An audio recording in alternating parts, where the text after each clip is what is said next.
We are going to talk about the company that I've been working for last year. Let's see if it works.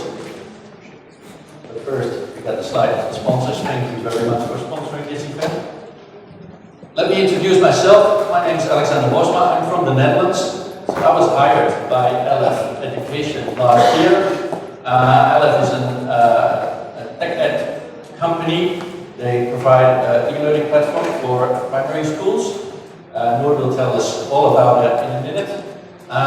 They hired me as an Agile coach to help them out with some of the growing pains they were experiencing. They were fast growing and they had been working Agile or doing Agile from the start, but still there were some issues that they were facing, and they thought, well, maybe an outsider can help us solve these issues. So that's what I did. And when I was there, I really enjoyed my time at Alef, and I thought we were doing great stuff. So I tried to convince Noor, who's head of engineering, to share our experiences and what we did on a conference like this one. And Noor said, yeah, go ahead, real thing. I said, no, I'm just the Agile coach. I need somebody smart and who's actually doing stuff with me on stage to present this to you guys. So, the agenda for this session would be first, the introduction to the company. What problem is Alef trying to solve? A little bit about the growth story that the company has experienced. And then we're going to talk about the challenges that they were facing, and some of them still face. And then we're going to end up with some of the lessons learned. So, what problem Alef Education is trying to solve? Noor, you've been there from the start, so you can tell us best. Thank you, Noor. Am I audible to you guys? Yeah. So, has anybody heard of Alef Education before this summit? Can you please raise your hand? So, for most of you are wondering what Alef Education is about and what problem it is trying to solve, let's have a brief introduction of Alef Education. So, imagine a traditional classroom where students are suffering from one-size-fit problem, where they are given textbook which follows a standard curriculum without considering the needs and the knowledge level of the student. Right? And there is no personalized track for the students to follow so that they can learn at their own pace. And this causes a lot of frustration and demotivation among the students. This is also one of the reasons because of which students are too much dependent on the teachers to learn any new concept. Whereas teacher is suffering from limitations. Teacher is overwhelmed by the kind of work she has to do, the classwork, the homework, she has to take care of the assessment, assignments, and it takes a lot of time for the teacher to come up with the feedback, identify struggling students, and then intervene and give differentiated instructions according to the different requirements of the students. And the parents also kind of under the same dilemma, where they are also getting the feedback about their kids very late. So how Alef Education tries to solve all these problems which I just mentioned. So Alef Education provides a learning platform, as Sandra mentioned, and this platform is used in majorly K-12 schools to promote blended learning within the classrooms, where students use our platform to learn, and teachers use that platform to teach and continuously monitor the progress of the students. This learning platform, the first thing it does is that it identifies struggling students based on the progress of the students. Then it detects the knowledge gap of the students based on how they are performing at different levels and using different machine learning models. And these machine learning models help us in building the mastery level of the students for each skills that they are learning. And that helps us in creating an adaptive path for each students so that they can learn at their own pace. The platform also continuously assesses the progress of the students, tries to figure out the proficiency of the student for different skills and concepts that they are learning by throwing assessments to them. And during this process continuously gain complex insight, not only about the learning progress of the student, but also about the content efficacy, how our content which we are providing to the students is being consumed by the students. And at the same time, it tries to gather the information about the platform itself, like how the platform is making difference in the life of the students and the teacher. This insight helps the content author to continuously improve the quality of the content of the group. This insight also helps us to consistently give the feedback to different stakeholders of our platform, which includes the parents, the teachers, the students themselves, and people like us who are continuously trying to evolve the platform. So, a quick growth story about Alef Education. So, we started somewhere in 2017. We had one feature team which can easily be fitted to one room. We were working on a learning platform which was at that time based on monolith-based architecture. The platform was deployed in one pilot school at that time. By mid of 2018, we grew to 3 teams. And we started transitioning from monolith to microservice-based architecture because of the various scalability issues we were facing. And we expanded to 11 schools at that time. By end of 2018, we grew 4 teams. We had almost 15 microservices. We still had our monolith with us. We spun up our first big data team and we expanded to 31 schools. By end of 2019, we grew to 9 teams. We had more than 30 plus microservices minus the monolith. We spun up our first data science team, first business intelligence team, and we expanded to more than 150 classes. And by end of 2020, we are expecting to grow more than 350 classes. What I'm trying to show you here is that, like between 2017 to 2019, in just a couple of years, we grew from 1 team to 9 teams, and we grew from 1 pilot school to 150 plus schools. Some facts about Alef Education. Currently, we have more than 200 schools on our campus. Most of those schools are from UAE, some of those schools are from US and Canada. We have more than 4,000 teachers who are using our platform. We have more than 60,000 students who are learning from our platform. And every day, more than 1 million questions are answered using our platform by various institutions. And we collect more than 50 million data points every day. So, let's talk about some challenges that we face during this journey. Okay, thank you, Noor. The first challenge, or maybe not a challenge, I'm curious, what do you think about having engineers as Scrum Master? Who's in favor of doing this? Nobody? No, I wasn't too much in favor of that as well when I joined Alef. I was like, being a Scrum Master, that's kind of a different skill set you need to do that, right? It's different from being an engineer. But when I came in Abu Dhabi, I met the people and I saw that there were very ambitious team members who took this role of a Scrum Master. They took it seriously.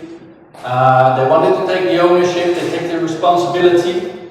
And some things they even were taking turns being a Scrum Master, so they were all learning. And I was like, okay, this is maybe not as bad as I thought it would be. But then, because of the companies growing so fast, things became more complex, right? So the whole dependencies between teams, the whole alignment between the product department and the tech teams, everything became more difficult for everybody to master. So the role got more complicated. And I was really challenging the organization to go out and hire some more experienced Scrum Master to take up this role. But then they said, well, we can do that, but what would be the impact for the people that are now in the team, now fulfilling this role? They would get demotivated, right? And it's not easy to find Scrum Masters. So this solution you come up with, hire a bunch of experienced Scrum Masters, it's not the way to go for us. Come up with something different. Okay, good. So I sat back a while and I thought, well, if I can do this, then maybe I should try to get these Scrum Masters together in a room and ask them, what are your challenges being a Scrum Master as an engineer? And try to help them to become a better Scrum Master. So I implemented the Scrum Master community of practice. So every month we got together, I got together with all the Scrum Masters, we created a backlog of items they wanted to discuss, things like estimation, things like how do I run a retrospective, how do I keep motivating my people in the team, stuff like that we discussed, we came up with solutions, we gave some examples, sometimes I did some theory, sometimes we did a workshop, sometimes we just changed things, how things were done at Alef, like the Scrum of Scrums, we just made some changes in that procedure. And what happened? Well, the skills of the Scrum Masters improved. There was cross-bonding between the Scrum Masters. They were sharing their results from their own experiments. So everybody got better at it. And as a follow-up on this, we also created communities of practice for the people who were in product management, product ownership, the technical architects, and test automation. So it's a very nice and very easy way to lift up the knowledge for these people and implement something nice without hiring new staff. Second challenge that was happening because of the growth, it has to do with the teams and the stagnation within the teams. We all learn if you do a Scrum Master course that it's good to have a long-lived team, right? You have to get used to working together to gain more productivity and be more successful. Right? But there's an end to that. It's the same with football. If you have a team that's been champion for a few years in a row and you don't change the team, the performance will go down. The learning will go down. So that's actually also what happened. So we got still these ambitious team members who are eager to be challenged and learn new things. But if they were stuck within the same team all the time, that learning stagnated, right? Alef is hiring the top 5 or top 10% of the market from an engineering perspective. And these people, if they do the same thing for 5 or 6 sprints in a row, they get bored, right? They want to do new things. So we implemented a thing called dynamic reteaming. So based on the individual attention these people get from the leadership and coaches, we found out that some were like getting bored or wanted to do new things or join another team. And then we decided to, well, just make it happen, right? And accept that at first your productivity of the team that the guy or girl is leaving will drop, but also the other team might have a drop in productivity. But in the end, it's just an investment. It will pay back because you get more inter-team collaboration. People learn more about the whole system, not only about the assessment part, not only about the content part, but they learn about the whole thing. And they will be able to identify dependencies much earlier, and that will benefit your whole delivery. And as another result, people will stay longer within your company. Okay? Then another challenge, lack of communication. Often, especially the product owners, product managers, came to me like, we have too many meetings. And that's a very common complaint. And it comes naturally, if you're growing as a company, you have to inform everybody about what you do, right? And because of the growth and the complexity that comes with it, teams are tending to focus more internally. The pressure is on, complexity gets bigger, and to get the job done is just harder. And just to deliver the same amount of work, you have to work harder and you don't have time for all these meetings. And it's hard to make that time to communicate with the other teams, know what everybody's doing, align within the tech department or even without, above the tech department. You have to know what other people are doing, but you also have to share what you are doing. And if you talk about these things with Agile coaches, they normally tell you, you have to scale down, you have to scale down. Don't use these scaling frameworks, it's just a bunch of bullshit. You have to scale down. But that's not really an option if you're in a fast-growing startup like Alef Education. So, we implemented a bunch of things to introduce more transparency, radical transparencies. So I already mentioned the COPs, the community of practice. Next to that, all the teams demoed every month what they did to each other. It's called Demo Day. We got the weekly Scrum of Scrums, where it's more on the operational part and the dependencies within the teams. Something that I'm very proud of, even though I wasn't involved in it directly, is the sharing of failures. Every 2 months in a town hall meeting, there's a post-mortem where they will share things that went wrong and learn from it. Share these things as well. We also did a company-wide retrospective after the start of the school year. Right? It's always a very hectic period towards the 1st of September. And in September and October, we did a big retrospective on how this spring went last year. Okay. So one more.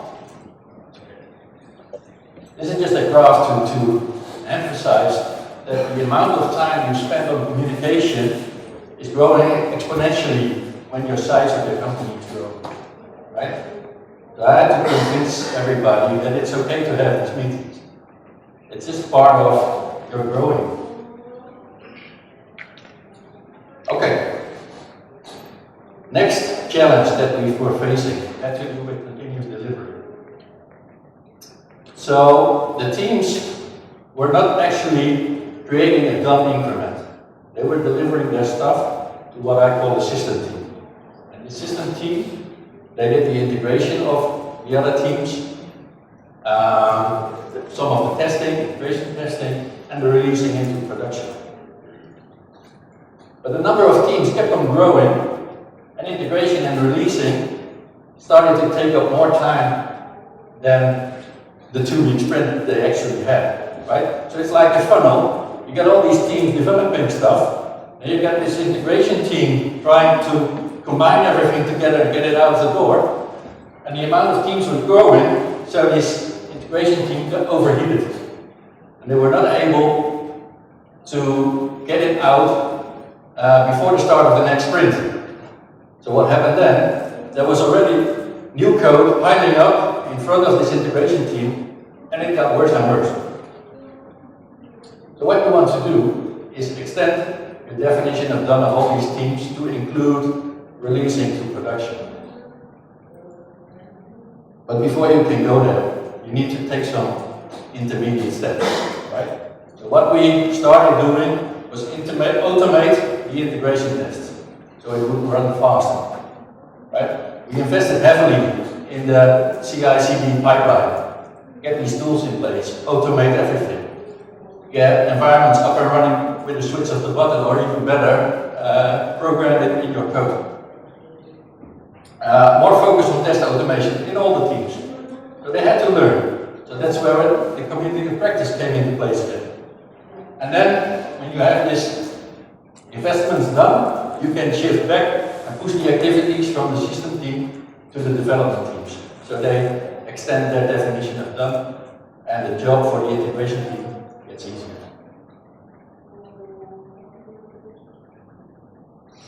Then, one last challenge that I want to talk about, then Noor will take over again, and that's long-term planning. We all know a school year is a year, more or less, right? It starts in September, it ends somewhere in June, July. So it was a habit at Alef to plan that whole year ahead, right? So after every release, when we didn't deliver everything that we thought we would deliver, we had to adjust the plans. We had to, well, to go to the business and say, you're not getting everything that we promised you, right? Expectations were not met. And the other thing that was happening was priorities changed. We got feedback from teachers saying, we want this now, we want that. And it was not on our roadmap or not on our plan. So we had to adjust continuously, right? So in the old days, we would think about, oh, we need to spend more time on our year plan, make it more precise, do more work structure breakdown or whatever, but that's not very agile, right? So we went to the short-term roadmap planning, and to me, a 3-4 month planning horizon is still a long period, but But okay, we're getting there, okay? So the current increment is always fixed. This is what we're going to do. And the next increments are just high-level objectives or things that we're thinking about to do next. And these things are being researched by the research department if it's really going to have value and stuff like that. So we got some time to figure that out. And next to that, we not only measure the what we also did is we started measuring the impact of the features in our system, right? So the data points that Noor mentioned already. As soon as we introduced a new feature, at the end of the day, we will know how much usage of that feature was that day, and the day after that, and the day after that. So we could see trends, and if we see a feature going down in usage, then we could decide if we want to invest again in this feature, or are we going to drop it, or are we going to keep it like it is. And then we have to visualize this, of course, on the wall. Everybody was aware of what's going on, and communicate this stuff in common meetings and alike. So, has anybody heard of this statement before? You build it, you run it. Cool. So, this was practice introduced somewhere back in 2006 by Amazon CPU. And the idea was that the developers were responsible for delivering the services. They are not just responsible for the development part of it, they are also responsible for the operations part of it. By that means, they are also responsible for making sure that the services are running well in production. The performance of the service also is intact. Back in 2017, when I joined Alef, the kind of model that we were supporting, we were following, and Alef was that there was a support team that was dedicated for taking all the support issues, trying to diagnose those issues, solve those issues within their team boundary, and if they are unable to sort it out, they were kind of delegating those issues to the rest of the cross-functional team. As and when we grew, we started to face problem where this team kind of started to become a bottleneck for our support. So then we thought of that, why don't we follow a similar kind of a mantra which Amazon is following, where we make the development team responsible for the operations part of it. So the very next day, we had a town hall and we announced this kind of a policy that this is the model that we'll be following. Everybody was on board and things got sorted out quite quickly. But reality was different. So the reality was that the diagram which I'm showing here is that it shows the good part and the bad part also. So the reality was that only few teams were able to cope up with this change gradually, but most of the teams were struggling. The teams which were able to cope up with this change were, which I'm highlighting here, is a team which were taking care of a business capability, like assessment, which is one part of our platform, right? So they were able to do that because from the business perspective and from the technical perspective, right from the beginning, they made sure that anything that they are contributing into the platform for their part, they should be able to release it also without having any dependency issues from rest of the teams, right? So they kind of built a separate value stream for themselves. Whereas the teams which were organized around user journeys, so we have teacher journey, which is mainly used by the teachers to teach students. We have student journey, which is mainly used by the students to learn. So teams that were organized around user journeys, they were struggling a lot. The reason they were struggling a lot, that there were features that were spanning across the journeys, and the way we were distributing them, giving the features to the teams were not responsible for end-to-end feature delivery. So some part of the feature was going to the team which was owning teacher journey, part of the feature was going to the team which was owning student journey. And same was the case we were seeing with the microservices that we were developing. So although we jumped into microservice-based architecture with the mindset that it would sort out all the issues, like teams will be able to release this stuff independently and we'll be living in heaven. But the reality was that there was no clear ownership of microservices also. And that was also the reason of our, which was causing a hindrance to scale our support model, right? And this was also the reason which Sandra mentioned a bit earlier, that was becoming a problem for continuously with the workload. So, the team which were able to, which had independent release team, they were celebrating their success. The team which were having these dependency issues, they still have this tug of war of the teams whenever it comes to releasing this stuff into production. Anybody heard of Conway's law before? I'm asking geeky questions now. So what Conway's law asserts that, and it's the kind of the phenomena that we were going through. But Conway's law asserts that the organization that produces an application design is the mere reflection of their communication structure, right? So if what actually is kind of saying here is that if you see here, if your organization think in terms of user journeys, you will be forming teams around journeys, right? If your organization think in terms of front end, back end, you will be forming teams around front end, back end kind of thing. And the same kind of coupling issues or dependencies that you'll be having between the teams, it will reflect in your software architecture also, and it will cause a lot of problems to release this stuff into production.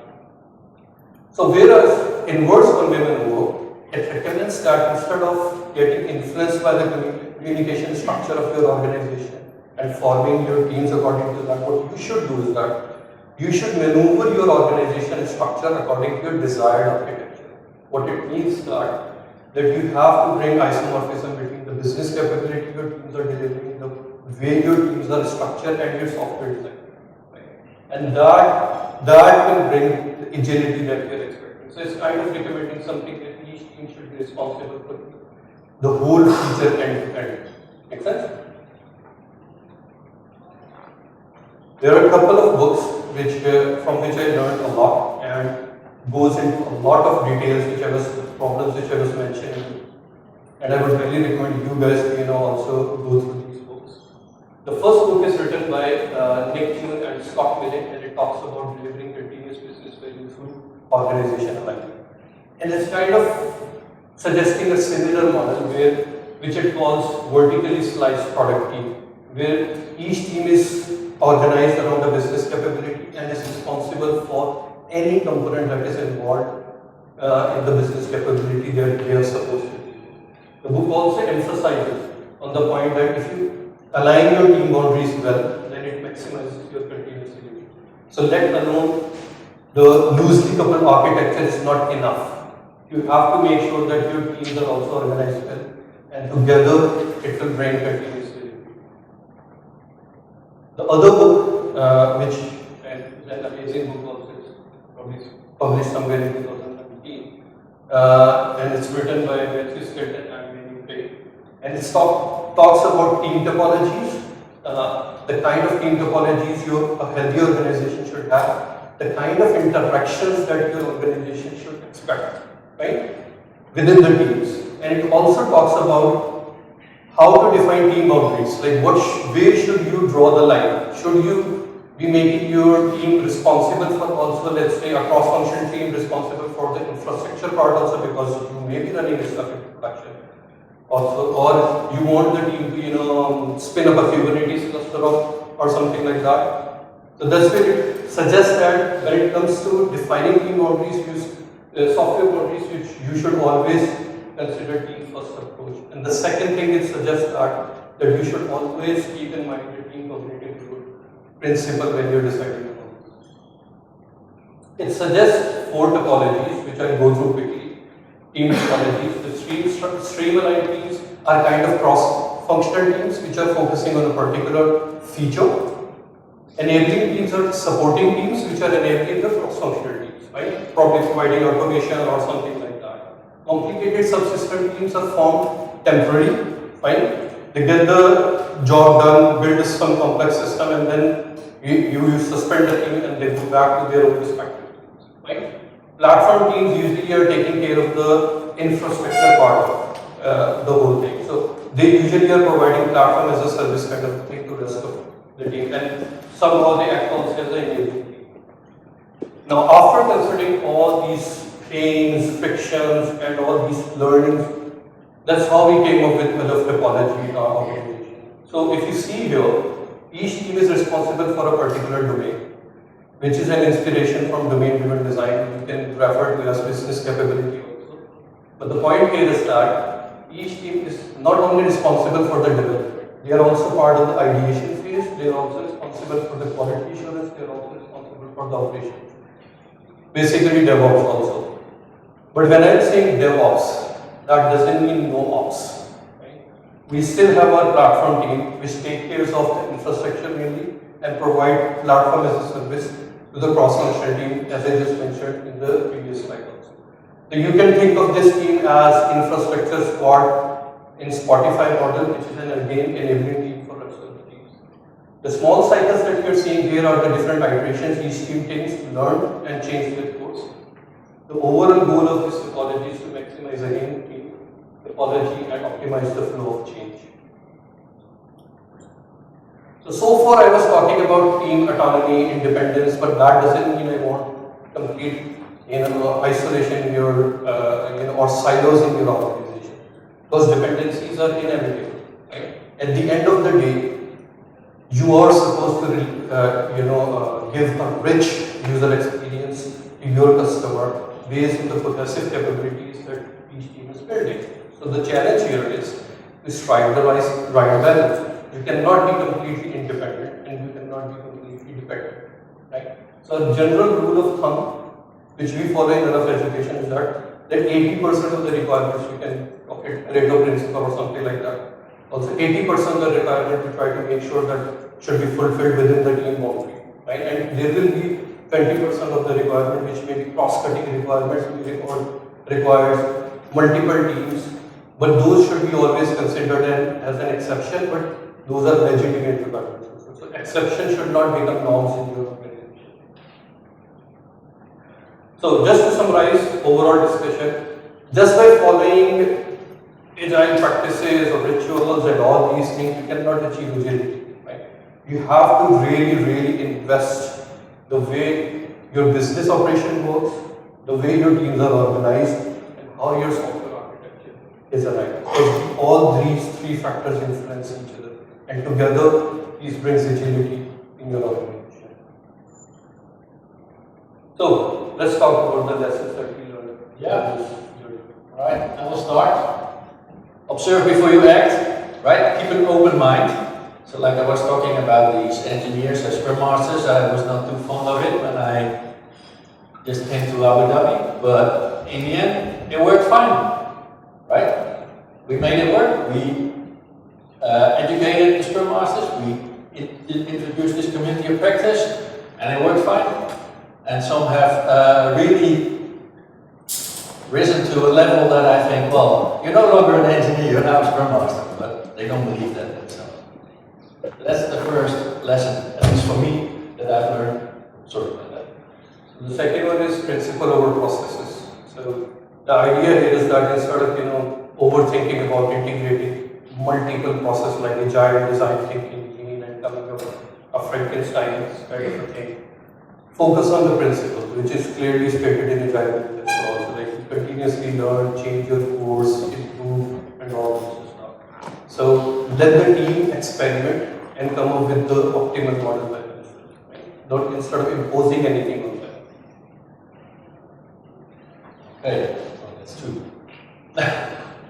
we both got a device, Yes. so That's right. all right, stimulate learning. So that's always a good thing to do, right? So people, especially in our field of work, we want to keep learning new stuff, and these engineers at Alef are no different. They want, if a new tool gets out there, they want to try it, and you should stimulate that. You should facilitate the learning, facilitate it by let them go around, join another team if they want to, make them grow as a professional, and just accept that it might not be the best for the company on the short term, but on the long term you will benefit from it.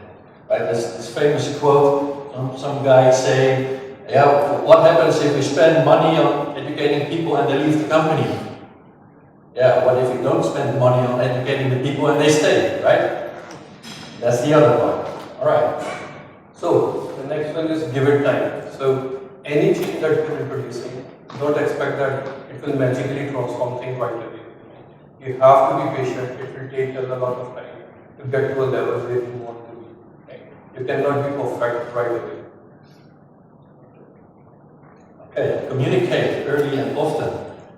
Keep each other informed about what you're doing, right? So things at Scrum of Scrums, the demo day we do, it's very important. Not only for information sharing, but also for learning. Do it often, do it early. As soon as you know that a new business priority is probably popping up, just let them know so that they are aware and they can adjust fast to this. Anticipate team dependencies. So as I mentioned earlier, dependencies are inevitable also. So rather than just waiting and then getting involved by those dependencies which you find later on, make sure that you're proactive, identify those dependencies, try to avoid the dependencies as much as possible, but if there are hard dependencies, communicate as early as possible.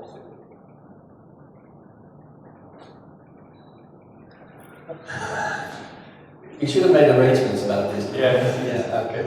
So break the silos. So many agile transformations or agile adoptions start with these silos, and you need to build bridges and stuff like that. And that's just the starting point, right? So where you're gonna put business and tech together, or where you put testers and developers together, or developers and operations together. It's just a starting point. Because once you create new teams, cross-functional teams, you might be creating new silos, right? It's a very natural thing that will happen. Once you create a team, there's the team and everything outside the team. It's a very natural thing that will happen in your company. So you have to keep breaking down these silos and stimulate inter-team collaboration, inter-team bonding, and do stuff together, like brown bag sessions for learning, demo days. I already talked about that. It will help you as a company. So focus on team topology. So the way I mentioned that we decided on a team topology, that doesn't mean our job is done. Right? The business capabilities may grow. You may have to again probably split the teams. You have to continuously focus on different signals or look for different signals. Probably like if two teams are, having a lot of communication among them, then that means there is something going wrong. Right? This is a sign of a dependency, and there is same thing will reflect in the architecture. So focus on team topology to make sure that you are continuously monitoring it also. Right. So I would like to end our talk with a quote from Vincent Birdie, who is one of the renowned football coach from America. Which is perfection is not attainable, but if you chase perfection, you can catch excellence. Thank you very much.